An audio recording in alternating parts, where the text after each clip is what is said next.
Hello everyone. Last video में हमने distributive pronoun के बारे में स्टडी किया था कि डिस्ट्रीब्यूटिव प्रोनाउन होता क्या है, इसका यूज क्या होता है। आज हम रिफ्लेक्सिव प्रोनाउन के बारे में स्टडी करेंगे कि रिफ्लेक्सिव प्रोनाउन क्या होता है, इसका क्या यूज होता है। ये सेंटेंस में लिखा होता है तो इसको हम कैसे करेक्ट करते हैं। तो देखो, रिफ्लेक्सिव प्रोनाउन के जो वर्ड्स हैं जिनसे हम पहचानते हैं कि ये रिफ्लेक्सिव प्रोनाउन है, तो एक तो वर्ड है सेल्फ, सेकंड है सेल्व्ड। सेल्फ का यूज हम सिंगुलर के लिए करते हैं और सेल्व्ड का यूज हम प्लूरल के लिए करते हैं। अब मैंने वर्ड लिखा है माई सेल्फ, सेल्फ लगा है तो सिंगुलर के लिए यूज हुआ। अवर सेल्फ, सेल्फ लिखा है तो ये प्लूरल के लिए यूज हुआ। अब यूर के बाद सेल्फ भी लिखा है, अगले वर्ड में यूर के बाद सेल्फ भी लिखा है, तो यूर का यूज हम सेल्फ के साथ भी करते हैं और सेल्फ के साथ भी करते हैं। यानी कि यूर को हम सिंगुलर की तरह ट्रीट भी करते हैं और प्लूरल की तरह भी ट्रीट करते हैं। आगे लिखा है हिम सेल्फ, वो सिंगुलर है। नेक्स्ट है हर सेल्फ, वो भी singular. It self singular, them selves ये है प्लूरल, प्लूरल क्यों है, सेल्फ लिखा है। आगे देखो, रिफ्लेक्सिव वर्ड है, वो बेसिकली रिफ्लेक्शन से लिया गया है। रिफ्लेक्शन, रिफ्लेक्शन का क्या मीनिंग होता है? रिफ्लेक्शन का मीनिंग होता है बाउंस बैक। फिजिक्स की लैंग्वेज में कहें, रिफ्लेक्शन होता है बाउंसिंग बैक ऑफ लाइट। उसी तरह इंग्लिश में भी रिफ्लेक्शन का यूज करते हैं हम। देखो कुछ इसी प्रकार से एक सेंटेंस लिखा है, इंट्रोड्यूस योरसेल्फ।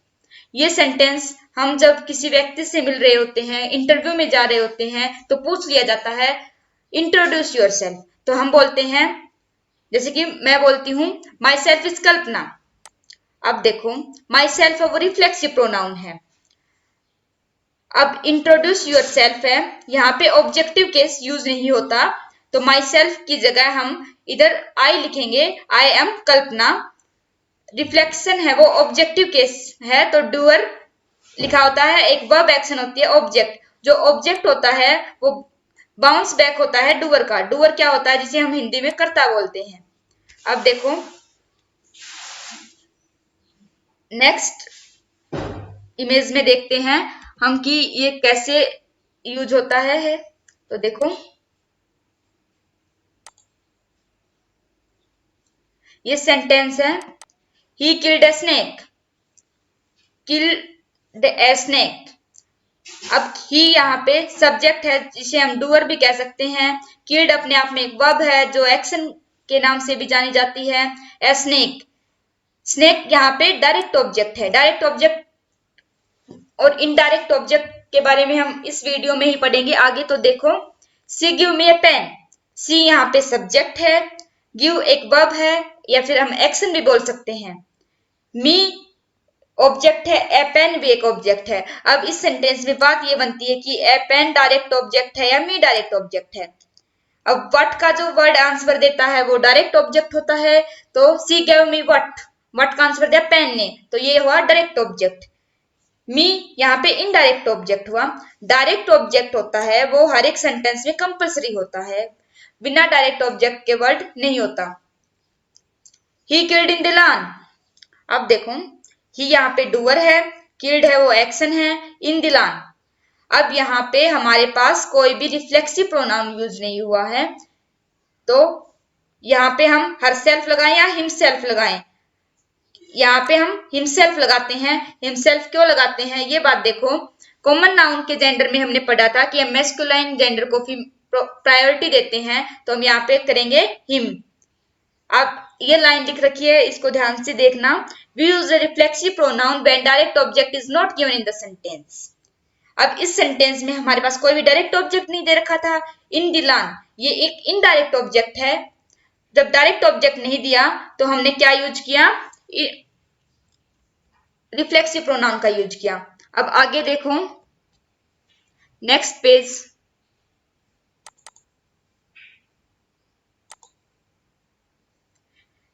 जो डायरेक्ट ऑब्जेक्ट होता है उसके जो वर्ड कौन कौन से हैं, किस वर्ब के बाद डायरेक्ट ऑब्जेक्ट लगा होता है? Enjoy, prepare, kill, introduce, adjust, adapt, absent, present, avail, acquit, pride, revenge, avenge. अब देखो सेंटेंस है, ही enjoyed the music in the party। ही यहाँ पे डूअर भी कह सकते हैं या फिर हम इसे सब्जेक्ट भी कह सकते हैं। enjoyed है वो वर्ब है जिसे हम एक्शन भी बोल सकते हैं। ही इंजॉयड व्हाट का आंसर के दी म्यूजिक ने, तो द म्यूजिक हुआ डायरेक्ट ऑब्जेक्ट, ठीक है। इन द पार्टी है वो इनडायरेक्ट ऑब्जेक्ट हुआ। नेक्स्ट सेंटेंस लिखा मैंने, ही इंजॉयड इन द पार्टी। अब ही डूअर है, इंजॉयड है वो वर्ब है, in the party indirect object है। अब हमारे पास सेंटेंस में डायरेक्ट ऑब्जेक्ट नहीं दे रखा, डायरेक्ट ऑब्जेक्ट नहीं दे रखा तो हम किसका यूज करते हैं, रिफ्लेक्सिव प्रोनाउन का, ही का रिफ्लेक्सिव हिम। ये जो वर्ब लिखी हैं इनके बाद हम डायरेक्ट ऑब्जेक्ट का यूज नहीं करते हैं, तो देखो डायरेक्ट ऑब्जेक्ट का यूज नहीं हुआ तो रिफ्लेक्सिव प्रोनाउन का यूज हुआ है। नेक्स्ट सेंटेंस है, she absent herself from the class. She doer है, absent herself from the class. अब इस सेंटेंस में हरसेल्फ है वो रिफ्लेक्सिव प्रोनाउन है। अब फ्रॉम द क्लास, वह कक्षा से अनुपस्थित था, कक्षा से। अब हम ऐसे बोल देते हैं, he absent in the class, she absent in the class, कक्षा में अनुपस्थित था। अब भाई कक्षा में हो गया तो अनुपस्थित कैसे हो गया, तो यहाँ पे टू की जगह हम फ्रॉम लगाएंगे, इन की जगह हम फ्रॉम लगाएंगे। She absent herself from the class. Next है, Ravi bathe himself in the river. एक बात बता देती हूं मैं, एक तो बैथ बाथ और एक बैथ। बात तो हम इसे जब प्रोनाउंस करते हैं जब नाउन के रूप में यूज होता है, वर्ब के रूप में यूज होता है तो हम इसे बेथ बोलते हैं। Ravi bathe himself in the river. अब कुछ वर्ब ऐसी हैं जिनके बाद हम रिफ्लेक्सिव प्रोनाउन का यूज नहीं करते, जैसे कि बेथ हिमसेल्फ, यहाँ पे हिमसेल्फ नहीं, she bathe in the river, ये सेंटेंस भी ठीक है। She hid behind the tree, she hid himself behind the tree. अब जो अंडरलाइन सेंटेंस है उसको देखो, she hid behind the tree, वह पेड़ के पीछे छुप गई। She hid herself behind the tree, उसने अपने आप को पेड़ के पीछे छुपाया। अब भाई अपने आप ही तो छुपाएगी और थोड़ी ना छुपाएगी, तो सी हिड हरसेल्फ नहीं आएगा यहाँ पे, she hid behind the tree. I stop myself right there, मैं खुद को ही तो रोकूंगी, तो आई स्टॉप माई सेल्फ, यहाँ पे रिफ्लेक्सिव प्रोनाउन का यूज नहीं होगा। नेक्स्ट जो पिक्चर है हमारे पास उसमें कुछ वर्ब लिख रखी हैं, उसमें हमने रिफ्लेक्सिव प्रोनाउन का वर्ब दे रखी हैं जिन वर्ब के बाद रिफ्लेक्सिव प्रोनाउन यूज नहीं होता।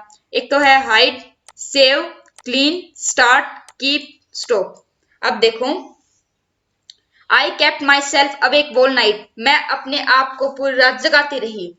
अब केप्ट है, ये वर्ब आ गई, ये वर्ब आ गई तो हम इसके बाद रिफ्लेक्सिव प्रोनाउन का यूज नहीं करते, I kept awake all night. अब नेक्स्ट देखो, ये कुछ सेंटेंस लिखे हैं जिसमें हम रिफ्लेक्सिव प्रोनाउन के रूल्स की स्टडी करते हैं, तो देखो मेरे साथ, आई prepared A cup of T.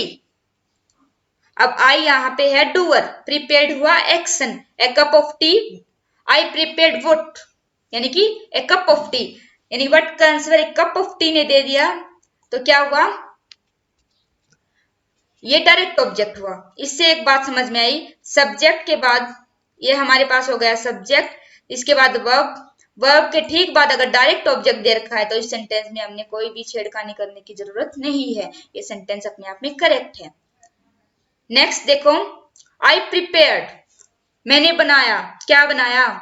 अब ये है, इसके बाद न कोई डायरेक्ट ऑब्जेक्ट है तो हमने आई का रिफ्लेक्शन यहाँ पे हुआ my self, I prepared my self. अगर सब्जेक्ट के ठीक बाद वर्ब दे रखी है और कुछ नहीं दे रखा तो हम किसका यूज करते हैं, रिफ्लेक्सिव प्रोनाउन का यूज करते हैं हम। नेक्स्ट है, आई prepared my self A cup of T. अब देखो, आई डूअर हो गया, प्रिपेयर्ड वर्ब हो गई, माई सेल्फ रिफ्लेक्सिव प्रोनाउन हो गया, a cup of tea direct object हो गया। अब देखो, सब्जेक्ट के ठीक बाद वर्ब आती है, वर्ब के ठीक बाद रिफ्लेक्सिव प्रोनाउन आता है, फिर डायरेक्ट ऑब्जेक्ट आता है, तो ये सेंटेंस कुछ ठीक सा नहीं लग रहा, तो ये गलत है। Next, I prepared A cup of T my self. अब इस सेंटेंस को थोड़ा ध्यान से देखते हैं, आई डूअर हो गया, प्रिपेयर्ड एक्शन हो गया, यहां तक की बात क्लियर है। अब a cup of tea direct object है, माई सेल्फ रिफ्लेक्सिव प्रोनाउन है। अभी माई सेल्फ है, ये टी के ऊपर एम्फेसिस क्रिएट कर रहा है, तो सब्जेक्ट हुआ, फिर वर्ब हुई, फिर डायरेक्ट ऑब्जेक्ट हुआ, तो ठीक बाद एम्फेसिस प्रोनाउन आता है, तो वो करेक्ट है। Next, I prepared my self A cup of T, my self, यहाँ पे एम्फेसिस क्रिएट हुआ है तो रिफ्लेक्सिव प्रोनाउन का यूज हुआ, फिर प्रिपेयर्ड वर्ब हो गई, a cup of tea direct object हो गया, ये इसका नियम है। नेक्स्ट पिक्चर में हम देखते हैं कि रिफ्लेक्सिव प्रोनाउन का अगला यूज। तो देखो, जो रिफ्लेक्सिव प्रोनाउन का जो नेक्स्ट यूज है वो इससे हमें समझ आ जाएगा। यहाँ इस पेज के बाद रिफ्लेक्सिव प्रोनाउन कंप्लीट हो जाएगा हमारा। फिर प्रोनाउन एक टाइप और बचेगी, वो हम आपको अगली वीडियो में स्टडी करवाएंगे। तो देखो, ये सेंटेंस लिखे हैं, एक बार इस सेंटेंस को स्टडी करते हैं। She teaches English, she teaches them, she teaches herself, she teaches herself English, she teaches by himself. अब देखो, सी यहाँ पे डूअर हो गया, टीचेस वर्ब हो गई, इंग्लिश डायरेक्ट ऑब्जेक्ट हो गई। अब इंग्लिश डायरेक्ट ऑब्जेक्ट हुई है तो सब्जेक्ट के बाद वर्ब आती है, वर्ब के ठीक बाद अगर डायरेक्ट ऑब्जेक्ट आ जाता है तो वो सेंटेंस करेक्ट है। ये सेंटेंस करेक्ट हुआ। नेक्स्ट सी टीचेस देम। अब व्हाट और देम का आंसर मिले तो वो भी डायरेक्ट ऑब्जेक्ट होता है, तो ये सेंटेंस भी करेक्ट है। नेक्स्ट है सी टीचेस हरसेल्फ। अब यहाँ पे वर्ब के बाद सी टीचेस अगर लिख दे हम तो व्हाट या देम नहीं है, तो हमने सी का रिफ्लेक्शन क्रिएट किया, तो ये सेंटेंस भी ठीक है, सी टीचेस हरसेल्फ। नेक्स्ट है सी टीचेस हरसेल्फ इंग्लिश। अब सी डूअर है, टीचेस एक्शन है, हरसेल्फ इंग्लिश। हरसेल्फ है वो रिफ्लेक्शन है किसका है, टीचेस का। नेक्स्ट है, एक ये मैंने पहले दो सेंटेंसेस लिखे थे, इनको एक कॉमन बनाते हैं। She teaches them English. अब यहाँ पे दो ऑब्जेक्ट हो गए, एक तो हो गया देम, सेकंड ऑब्जेक्ट हो गया इंग्लिश।